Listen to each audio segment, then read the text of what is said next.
Hoje eu tenho a honra de apresentar e de, claro, promover conhecimento e aprendizagem num tema que é extremamente técnico, mas e esse é o meu objetivo de aprendizagem hoje, é tentar fazer com que ele seja compreendido por você, porque esse tema está diretamente relacionado ao sucesso do seu tratamento medicamentoso, ao sucesso do tratamento medicamentoso do seu paciente. Hoje nós vamos falar sobre a farmacocinética, e como utilizar medicamentos garantindo sempre a sua eficácia. Eu sou o Dr. Cidião, farmacêutico, tenho a honra de estar aqui completando o meu 29º apresentação dentro do Telesaúde. E para você que está acompanhando pelo YouTube, pelos canais, caso deseje fazer contato comigo, trocar experiências, fazer aí algum questionamento ou sugestão de temas que nós possamos trabalhar, está aí o QR Code para que você possa entrar em contato. Peço também, claro, a sua grande gentileza de compartilhar esse vídeo com familiares e com colegas de profissão, para que mais e mais pessoas possam ter acesso a esse conhecimento e a gente possa garantir um uso racional e seguro dos medicamentos. E claro, no Telesaúde, inscreva-se no canal, ative aí as notificações para que você possa receber atualmente todos os trabalhos que são realizados aqui no Telesaúde. E por que não também pedir para que você possa seguir o Telesaúde dentro das redes sociais. Tá? Então, @Telesaúde, você vai encontrar lá muitos temas e toda a programação de apresentações que nós realizamos aqui ao longo das semanas. Então vamos lá, vamos aprender um pouco sobre farmacocinética e para isso lembrar que, claro, o medicamento ele é composto por substâncias químicas denominadas de fármacos que, quando administrados dentro do nosso organismo, realizam alterações fisiológicas.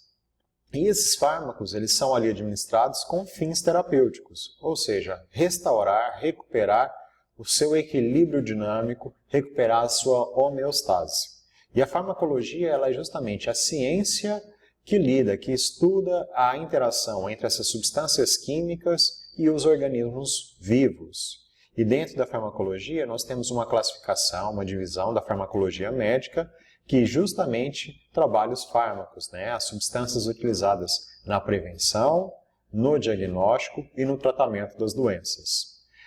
A farmacologia médica, para que você possa entender todos esses fenômenos da interação entre a substância e o organismo, ela se subdivide com relação aos fenômenos que ocorrem dentro do nosso organismo. Nós temos os fenômenos conhecidos dentro da farmacocinética, que são os fenômenos que ocorrem com o organismo, o que o organismo faz sobre a droga, sobre o fármaco, e temos os fenômenos que são o contrário, o que a droga, o que o fármaco produzem no organismo. Esses são conhecidos através da farmacodinâmica. Na verdade, a gente pode resumir isso como compreendendo o mecanismo de ação da droga no organismo. Como é que ela vai alterar a sua fisiologia na busca da recuperação da sua saúde. Hoje, a temática ela vai se focar na farmacocinética. E esse nome farmacocinética se deriva ali do movimento da droga sobre o seu organismo. Tá? Então, esse é o tema principal. E compreender todos os fenômenos que estão relacionados à farmacocinética vão fazer com que você compreenda os detalhes para que a eficiência da droga ocorra.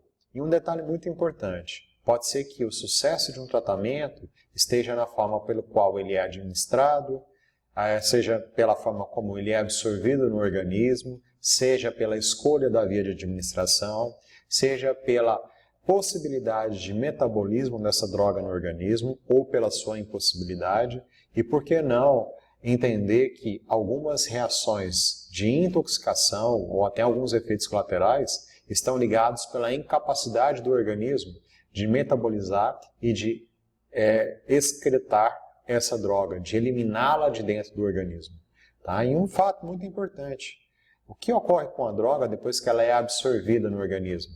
Ela está na corrente sanguínea e como é que ela vai chegar até o seu sítio de ação, até o ponto-chave onde ela vai determinar o seu mecanismo de ação? Como é que ela chegará até lá?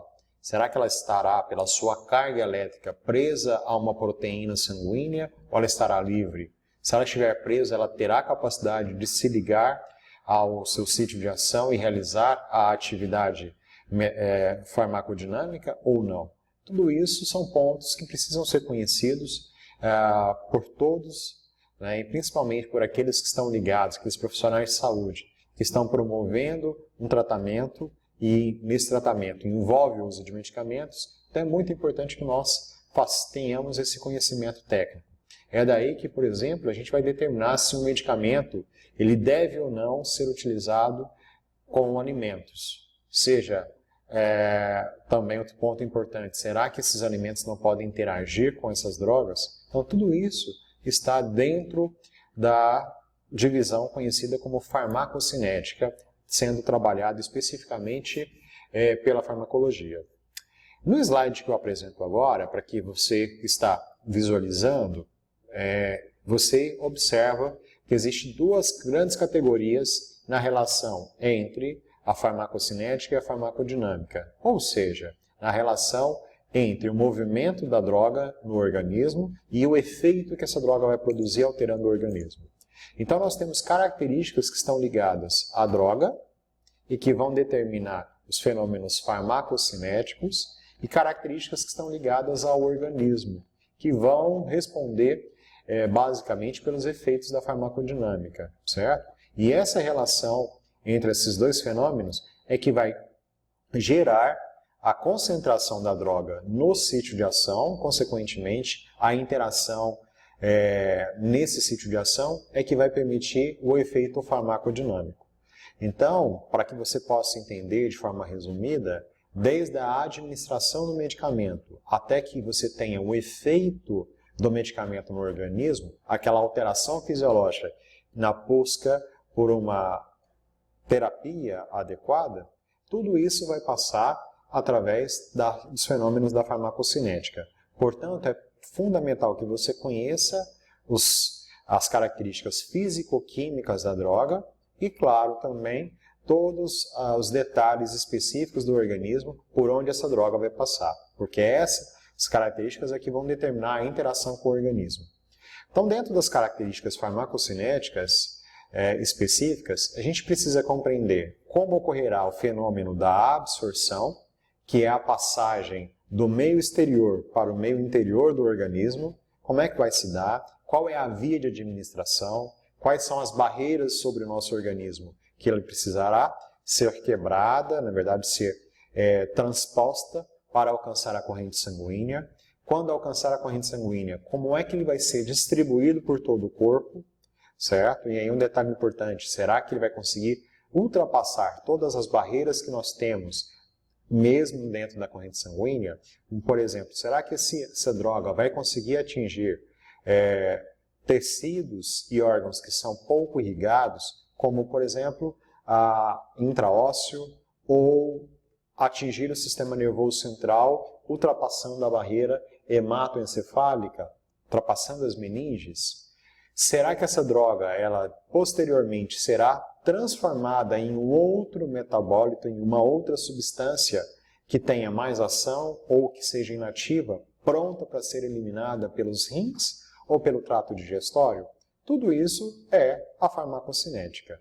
Por outro lado, é importante, e aí isso pode ser trabalhado e deve ser trabalhado no segundo momento, mas é que realmente é o que é mais conhecido, é como esse medicamento gera seu efeito. Qual é o seu local de ação e como é que ele vai gerar a alteração na procura da prevenção ou na resolução de um problema de saúde. E quais são os seus efeitos fisiológicos, sejam eles os efeitos terapêuticos, sejam eles os efeitos colaterais, certo? Tudo isso é trabalhado e precisa se levar em conta as características do organismo.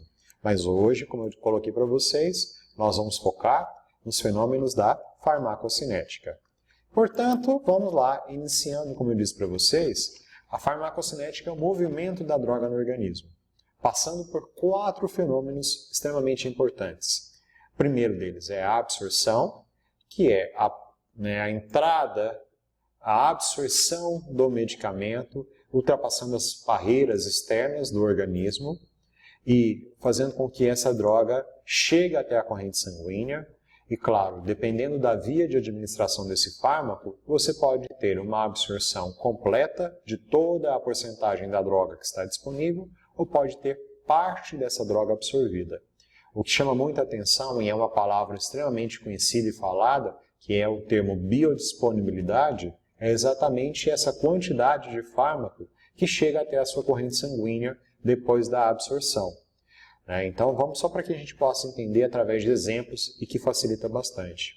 A partir do momento em que eu opto por uma via de administração oral, por exemplo, em que o fármaco, o medicamento está contido dentro de uma forma farmacêutica sólida, de comprimido, em que eu vou fazer a ingestão, e esse comprimido ele vai se desmanchar no estômago, e ali a solução que é formada a partir dessa dissolução vai permitir que a droga seja absorvida no estômago ou no intestino delgado, a porcentagem dessa droga que está ali disponível e que vai chegar até a corrente sanguínea é chamada de biodisponibilidade.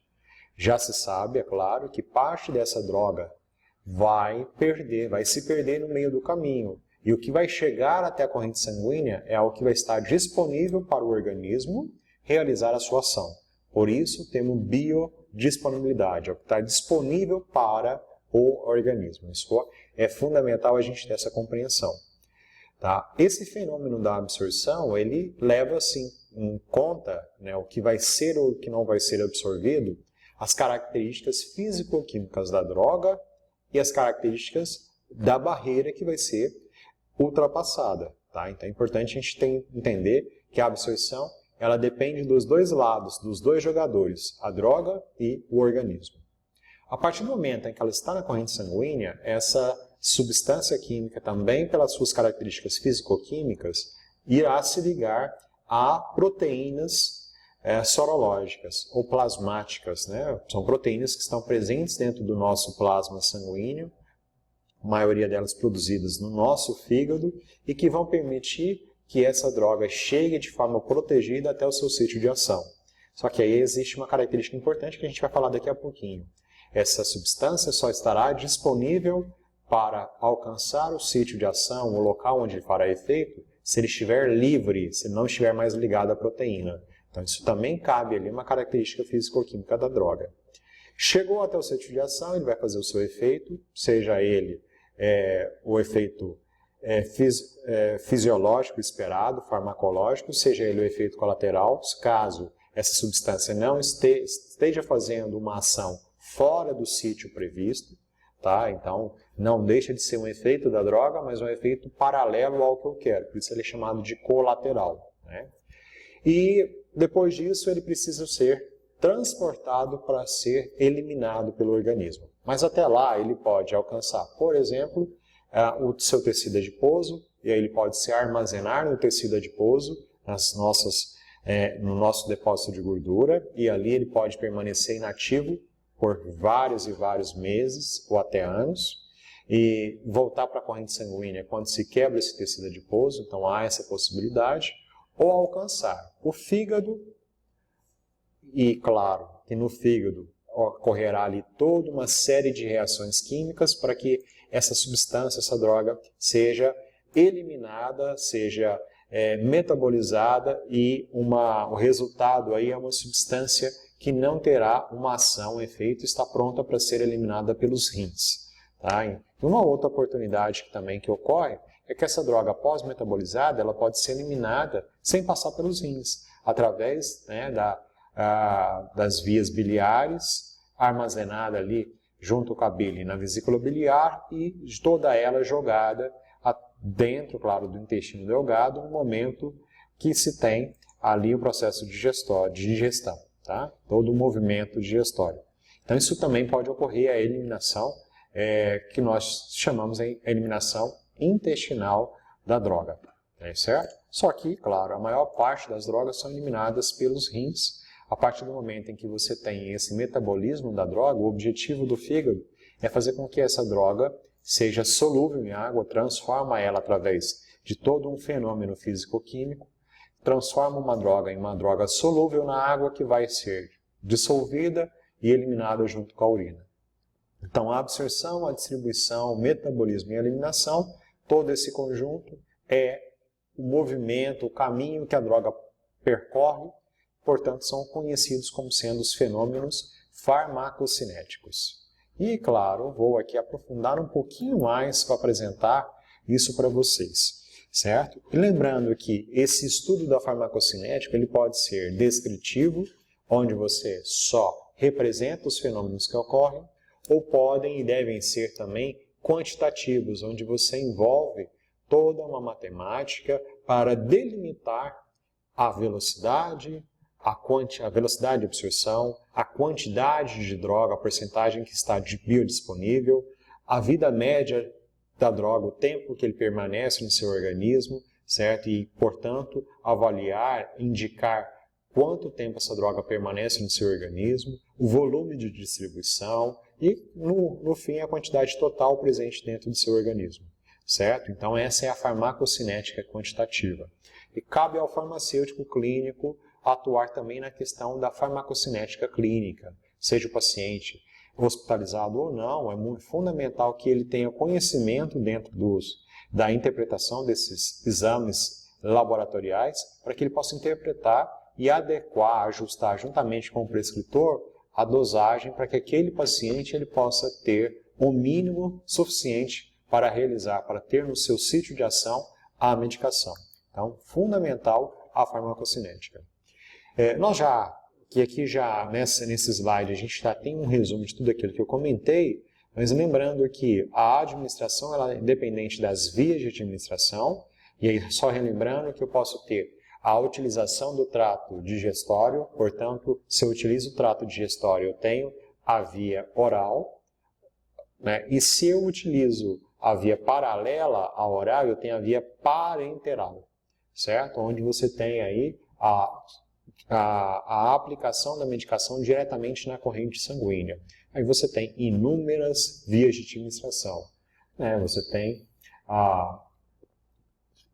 as mais conhecidas, né? Uma das mais conhecidas, né? A via parenteral diretamente na corrente sanguínea, onde você pode aplicar diretamente nas veias, tem-se aplicação em algumas situações em artérias, que claro que são mais profundas, mas você pode ter administrações intraósseas, intratecais e várias outras, mas todas elas classificadas subcutânea, todas elas classificadas como as vias paralelas à enteral, portanto parenteral, paralela à via oral, certo? A distribuição, o fenômeno da distribuição, como a gente colocou para vocês, vai depender da ligação ou não da droga às proteínas plasmáticas, alcançando o sítio de ação e posteriormente a eliminação. Um ponto importante é que, dependendo da via que você escolhe do medicamento, alguns medicamentos, quando são absorvidos, eles já pulam e vão direto para a eliminação. É o que a gente chama de metabolismo de primeira passagem, né? Dependendo da medicação, antes de alcançar o sítio de ação, ele já é metabolizado e eliminado. Então tem que se ter muito cuidado com relação às características e à escolha dessa via de administração. Isso é um ponto fundamental. Na absorção, é onde nós vamos agora aprofundar, nós temos fatores ligados aos medicamentos que impactam na quantidade a ser absorvida e fatores ligados ao organismo, certo? Que também vão impactar. Dentro dos fatores que são ligados aos medicamentos está a capacidade desse medicamento de estar solúvel em gordura, em lipídios, certo? Quanto maior essa possibilidade de se dissolver em um solvente gorduroso, maior é a absorção desse medicamento. Assim como o peso molecular. Quanto menor o peso molecular, menor é a molécula, mais fácil a sua absorção. Assim como o grau de ionização. Se essa molécula não tem carga elétrica e, portanto, ela é lipossolúvel, maior é a sua absorção. E, por último, se o medicamento tem alta concentração do fármaco, é lógico que a quantidade, a concentração que será absorvida também será maior. Então, são esses os fatores ligados ao medicamento. Então, você farmacêutico que está ali na preparação do medicamento, seja na indústria, seja em uma manipulação, esses itens são claros, né? Nós trabalhamos esse medicamento para garantir, potencializando aí através da lipossolubilidade, ou, claro, fazer com que essa molécula se torne a mais apolar possível, com a baixa quantidade, né, de íons, de cargas elétricas, permitindo que ele atravesse as barreiras biológicas, especialmente a membrana plasmática, né? E aí já pulamos ali para os fatores ligados ao organismo, né? Quanto maior a vascularização do órgão que está sendo absorvido, quanto maior a superfície desse órgão e quanto maior a permeabilidade, a capacidade de atravessar esse capilar, quanto mais permeável ele for, maior é a absorção também da droga. Por isso é que a gente considera que, por exemplo, o local de maior absorção no organismo que nós temos é o trato digestório. Desde a boca, da mucosa da boca, até o reto, você tem ali uma grande possibilidade de absorção de medicamentos. É um órgão extremamente vascularizado, com uma ampla superfície de absorção e muito alta permeabilidade capilar. O mesmo já não acontece, por exemplo, com a pele, onde você tem uma camada da epiderme impermeável praticamente, que pouco permite a absorção das drogas, só para que a gente tenha uma comparação. Então, as mucosas são de alta absorção por essas características e a pele, a superfície da pele, não. Claro, agora voltando especificamente, como eu disse para vocês, a partir do momento em que você tem a absorção e esse medicamento chega até a corrente sanguínea, essa droga ela só terá especificamente a ação se ela for uma droga livre, se ela não estiver ligada a nenhuma proteína plasmática. Se ela estiver ligada à proteína plasmática, ela vai ficar como se fosse um depósito dentro da sua corrente sanguínea, dentro do seu vaso sanguíneo. Se ela estiver livre, ela fará ação no seu local, para onde ela foi proposto. Ela poderá migrar para o tecido adiposo, para a nossa gordura corporal e se depositar, se armazenar, ou ela poderá ser metabolizada e excretada, né? Seja ele pelos rins, principalmente, pelas fezes, como nós colocamos, ou através até da nossa respiração ou pela nossa transpiração, pelo suor. Mas sempre lembrando que isso só vai ocorrer se a droga não estiver ligada, se ela estiver livre. Se ela estiver ligada, não há o que ser feito, certo? Isso é um fator importante. E nesse esquema, nesse desenho, é interessante que a gente observa as diferentes vias de administração e os diferentes locais de administração dos fármacos, né? Lembrando que quanto maior a vascularização daquele órgão, maior é a distribuição do fármaco, maior é a absorção desse fármaco. Então, comparando, né, nós temos aqui o trato digestório, com alta capacidade de absorção, desde a administração sublingual até passando ali pela absorção no estômago, no intestino, certo? Fazendo uma comparação, nós temos a inalação de drogas, onde nós temos também uma grande quantidade de fármaco sendo absorvido diretamente nos pulmões, e aí é rápido, veloz essa ação. E nós temos a via parenteral, paralela, né? A gente tem o intravenoso, transdérmico, subcutâneo, intramuscular, intraósseo, e cada um dos locais tem as suas diferenciações, dependendo, é claro, da relação, né, da possibilidade ali de ser altamente vascularizado. Então, tudo isso precisa ser levado em conta quando você tem uma situação clínica, e é claro que você precisa levar em conta se você quer uma ação rápida, com urgência, ou se você quer uma ação mais lenta, mas que seja mais duradoura. Se você quer rápida, é uma situação de urgência, emergência, você vai optar aqui, por exemplo, por uma via de administração parenteral, onde você já distribui o fármaco diretamente na corrente sanguínea, disponibilizando esse fármaco para o seu sítio de ação. Caso você queira uma ação mais lenta, mas que seja mais duradoura, você opta pela via interal, né? Ou seja, pela via oral, e, claro, todos os seus derivados. Então, isso tudo é muito interessante de se observar. Lembrando que, seja qual for a via de administração, esse fármaco na corrente sanguínea, se ele estiver livre, se não estiver ligado a uma proteína, ele estará disponível para fazer ação, também estará disponível para ser metabolizado, eliminado ou armazenado no tecido adiposo, certo? Então, esses são pontos importantes.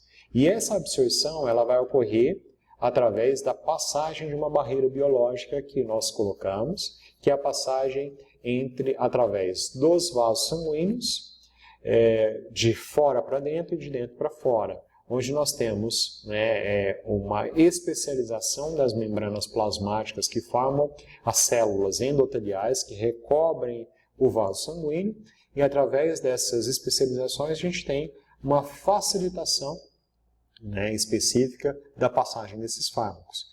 Lembrando que a característica desses medicamentos específicos, a característica físico-química, pode ou não facilitar a passagem desses medicamentos através dessas barreiras. Lembrando que quanto mais lipossolúvel, menor for esse medicamento e menor a sua carga elétrica, mais simples, mais fácil é de ultrapassar essas barreiras. E um detalhe fundamental é que, por exemplo, o nosso sistema nervoso central, existe uma barreira específica, né, que impede que substâncias que não tenham essas características, atravessem com facilidade. Tá? A gente chama de barreira hematoencefálica.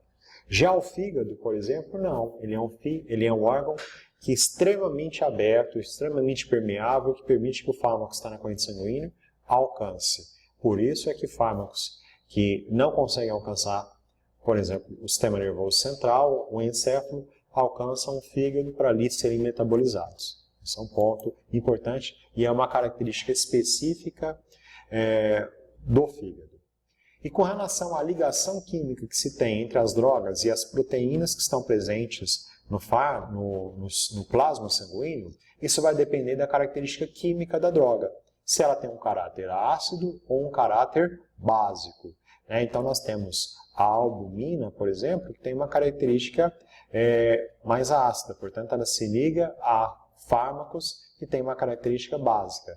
E vice-versa, a gente tem a albumina, característica mais ácida, se liga a substâncias básicas, e a beta-tubulina, com características mais básicas, que se liga a substâncias mais ácidas. Então a gente tem todas essas opções. Quanto menor a ligação, mais rápida é a ação do medicamento e mais rápido ele também é eliminado do organismo. Então isso tudo precisa ser conhecido. E claro, o metabolismo no fígado ele é feito por um conjunto de reações químicas, cujo objetivo, eu já até coloquei um spoiler, é fazer com que a droga ela seja solúvel em água, passe daquela característica de lipossolúvel, ou seja, solúvel em gordura, para ser solúvel em água, portanto, ser eliminada pelos rins. Então nós temos um conjunto de reações químicas em diferentes fases, onde no primeiro momento, eu adiciono a molécula carga elétrica, portanto, tornando ela mais solúvel em água, portanto, com a característica de polar, uma característica química polar. E no segundo momento, eu compacto essas várias drogas soltas em uma única maior, totalmente solúvel em água, pronta para ser eliminada do organismo. Tudo isso é feito através de um conjunto, é metabolizado no fígado por um conjunto de enzimas, de proteínas catalisadoras, que vão realizar a primeira e a segunda fase do metabolismo das drogas, produzindo substâncias com uma alta capacidade de hidrossolubilidade, de se dissolver em água, e todas elas conjugadas em moléculas menores. Como é o caso, por exemplo, do ácido acetil salicílico, que é o fármaco contido na aspirina. Primeiro, ele passa no fígado por uma reação de retirada do grupo acetil, portanto, é uma desalquilação, tornando ela uma molécula mais polar, mais solúvel em água, e as várias moléculas de ácido salicílico são conjugadas, todas elas, unidas entre elas, para formar o glicuronídeo, que é uma substância altamente solúvel e eliminada, feito ali com tijolinhos de ácido salicílico. Dessa forma, você remove o ácido acetil salicílico do seu organismo. E claro que isso vai acontecer nos rins, e aqui uma estrutura básica de um néfron, onde vai ocorrer a filtração de substâncias de baixo peso molecular, e o que vai acontecer é isso, né? O fígado ele torna o fármaco também, além de hidrossolúvel, em moléculas menores, para que elas possam ser filtradas e eliminadas ao longo de todo o néfron. Lembrando que o néfron tem a capacidade de aquilo que for importante para o organismo, ele reabsorve e joga de volta para o organismo. Então, como é que o organismo ele vai diferenciar o que é importante do que não é importante? Justamente por essa solubilidade. Aquilo que é solúvel em água, portanto, tem polaridade, ele vai ser desprezado. Aquilo que não é solúvel, ele é reabsorvido, ele retorna para a corrente sanguínea. Então, o fígado, além de tudo, ele indica para o rim o que pode e o que não pode ser eliminado. Certo? Então, é isso que se coloca. Quanto menor o peso molecular e quanto mais solúvel em água, maior é a eliminação do organismo. Mas se ela for grande e solúvel em lipídios, ela será reabsorvida e voltará à corrente sanguínea. Só para a gente fechar especificamente a eliminação, é importante lembrar que algumas substâncias, quando metabolizadas no fígado, ao invés de voltar para a corrente sanguínea e ser eliminada pelos rins, elas são jogadas ali para dentro da vesícula biliar, armazenadas juntamente com a bile, e no momento de digestão, elas são jogadas para fora junto com as fezes. E o que pode acontecer é que essa substância, ali junto com as fezes, antes de ser eliminado junto com o bolo fecal, ela pode ser reabsorvida e voltar para a corrente sanguínea, gerando novamente um efeito farmacológico. Isso é muito comum nos anestésicos cirúrgicos, que fazem com que as pessoas possam vir a ter aquele efeito anestésico, mesmo depois de algumas horas pós a administração dos medicamentos. Tá? Então isso é comum. E para nós fecharmos, vem aí a pergunta fundamental.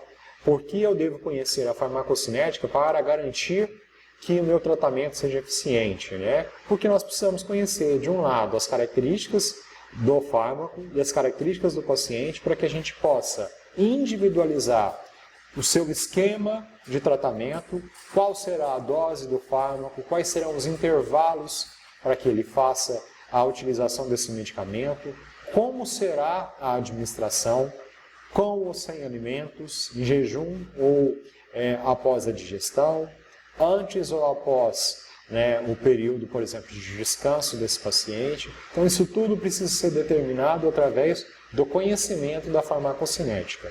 Dessa maneira a gente vai garantir uma administração segura, racional e eficaz. Essa é a ideia de se conhecer a farmacocinética dos medicamentos. Portanto, você farmacêutico, você profissional de saúde que está aqui acompanhando, é fundamental que você, no momento em que estiver prescrito, atendendo, dando assistência a um paciente que recebeu a prescrição de um medicamento, busque conhecer um pouco mais sobre a farmacocinética, as características físico-químicas dessa medicação, para entender as características, na verdade, as condições que serão administradas esse fármaco. Ok? Agradeço a oportunidade, volto a colocar aqui o meu contato e à disposição de todos, para que a gente possa trocar experiência e trocar, claro, conhecimento. Mais uma vez, obrigado e estou à disposição para você que está aqui ao vivo. Caso tenha alguma dúvida, pode fazer aqui o questionamento pelo chat. Se não, e se tiver interesse, entre em contato para que a gente possa responder. E um detalhe importante, se você está assistindo pelo YouTube, caso queira fazer algum comentário, algum questionamento, pode utilizar também o chat, tá? Para que isso chegue até nós. Um grande aprendizagem para vocês, cuidem dos nossos pacientes e, claro, sejam muito felizes. Um grande abraço a todos e até a próxima, pessoal.